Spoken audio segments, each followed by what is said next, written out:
Welcome to labpedia.net। आज हम आपको एंटी थायरोग्लोबुलिन एंटीबॉडी या थायरोग्लोबुलिन एंटीबॉडी के बारे मुख्तसरन आपको बताना चाहूँगा कि एंटी थायरोग्लोबुलिन एंटीबॉडी किस लिए की जाती है, उसका रोल क्या है।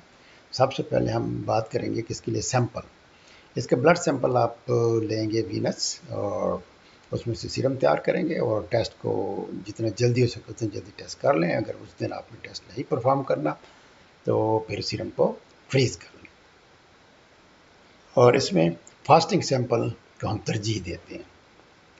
प्रिकॉशंस क्या है, तदाबीर एहतियात वगैरह आपने क्या करनी, तो उसमें यह है कि मल्टीविटामिन ना दें और दूसरी मेडिकेशन भी जो कि इस रिज़ल्ट को इंटरफेयर करती है वो अवॉइड करें, और मसलन और कंट्रासेप्टिव्स वो भी नहीं देने चाहिए। इस टेस्ट करने का मेन पर्पस जो है, ये डायग्नोज करता है क्रॉनिक थायराइडाइटिस, जिसमें हैशिमोटोस थायराइडाइटिस सबसे इम्पॉर्टेंट है, उसमें इसकी अहमियत है, और उसके साथ है क्रॉनिक लिम्फोसिटिक थायराइडाइटिस।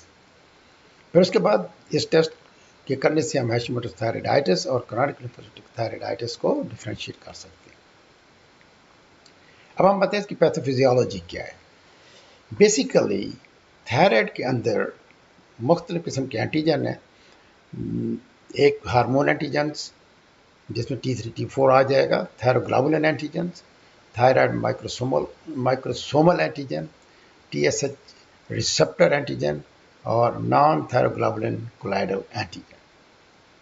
अब इन्हीं एंटीजन के खिलाफ फिर आपकी बॉडी के अंदर अपना एंटीबॉडीज़ भी बन जाती हैं। अब एंटी थायरोग्लोबुलिन और एंटी थायरोपेरोक्सिडेज एंटीबॉडी जो है वो ज़्यादातर फिजिशियन इन दो को एडवाइस करते हैं। इनसे आप काफ़ी सारी बीमारी थायराइड की आप डायग्नोज कर सकते हैं।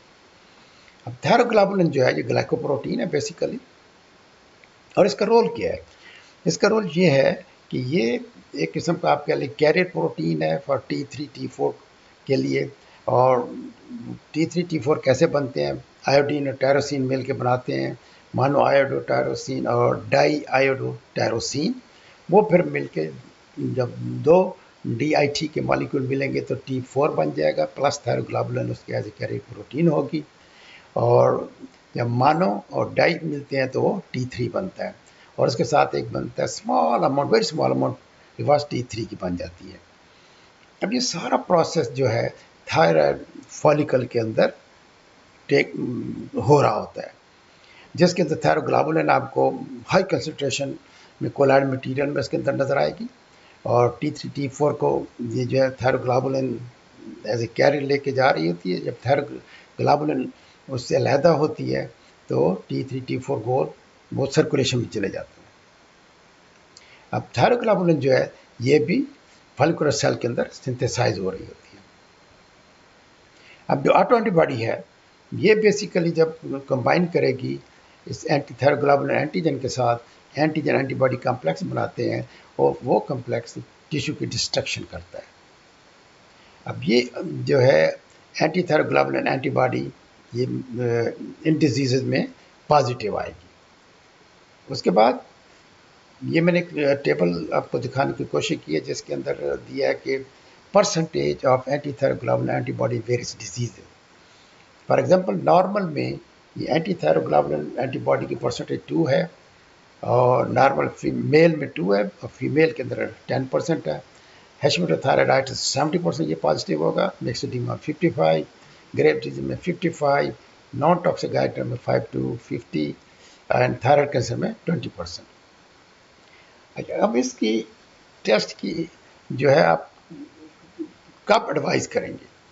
ख़ास तौर पर अगर एक मरीज़ आपके पास आता है जो कि वेट गेन नहीं कर रहा विदाउट एनी एक्सप्लेनेशन, या हिस्ट्री ऑफ फैटीग है, या ज़्यादातर कंस्टिपेशन रहती है, या फिर ड्राई स्किन हो, तो इन कंडीशन के अंदर आपको रूल आउट करना चाहिए कि उस मरीज़ को कोई थायराइड डिजीज़ तो नहीं है, जिसके लिए आप anti thyroglobulin antibody test advice कर सकते हैं। नॉर्मल सोर्स 2 के हिसाब से टीटर लेस देन 1/100 है, और एक और तो सोर्स भी देखा मैंने तो वहाँ पे एंटी थायरोग्लोबुलिन भी इतना ही था, less than 1/100। Negative by ELISA and negative by chemiluminescence. तो अब कौन कौन से मेथड से आप ये एंटीबॉडी डिटेक्ट कर सकते हैं? Passive haemagglutination, agar gel diffusion precipitation method, immunofluorescence of the tissue biopsy, enzyme-linked immunoabsorbent assay, and chemilucent based immunoassay। अब ये जो एंटीबॉडी का लेवल है, तो बेसिकली मैं कहूँगा कि हैशीमोटोस थायराइडाइटिस की डायग्नोसिस में बहुत हेल्प करता है, जहाँ कि इसका टीटर बहुत हाई होगा, मोर देन 1:25,000 तक जब हो तो it is highly suggestive of या स्ट्रांगली सजेस्टिव हैशीमोटोस थायराइडाइटिस या हैशीमोटोस डिजीज को इंडिकेट करता है। और हैशीमोटोस डिजीज में 50% ऑफ द केस में ये ऑटो एंटीबॉडी पॉजिटिव नजर आएगी।